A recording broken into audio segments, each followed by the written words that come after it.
You're watching our live coverage of Netroots Nation. I'm Juliana Forlano here with act.tv in Philadelphia. I am here with Laura Packard, the co-chair of Healthcare Voter. And can you tell, I've just understood there is a court case in Texas that is threatening healthcare for anyone who has the ACA, and that means everybody out there. Can you talk about what is going on?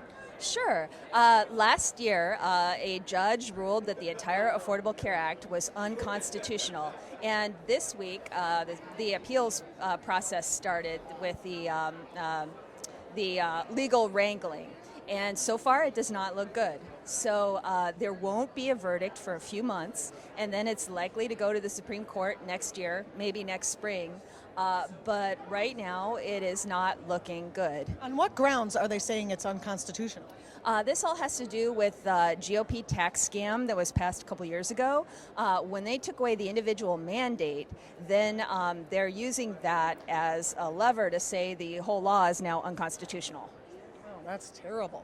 You said you were a stage 4 cancer survivor. Can you talk about what this means from a personal level? Sure. I am uninsurable without the Affordable Care Act. There is no way an insurance company would want to cover me because my cancer could recur. And it cost about $1 million to save my life. So I can't. Well worth it.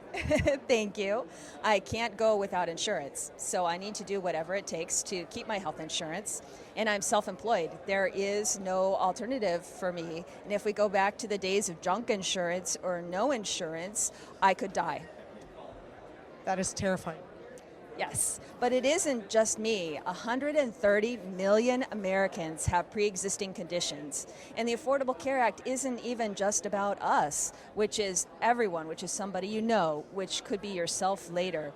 But the Affordable Care Act made it so that insurance companies couldn't charge women more for health insurance just for being women, that you could stay on your parents' insurance plan if you were under 26, that insurance companies had to cover the care that you actually needed, the essential health benefits, as opposed to charging you a whole lot for junk. So all of that is threatened. Annual limits could come back, lifetime limits could come back. Refusing people with pre-existing conditions insurance at all, or charging us amounts so high that it becomes ridiculous. Do you think, have you seen from your position as an activist, have you seen an upswell in people who understand that they are threatened, that their families are being threatened, getting involved in this issue? Well, I think we all thought that this was done at the end of 2017, that we won, that we stopped all of the attacks, but that's just not true. The Trump administration has gone after our health care in quiet, insidious ways all along, increasing our premiums and so on with all of the cuts and sabotage they've done behind the scenes.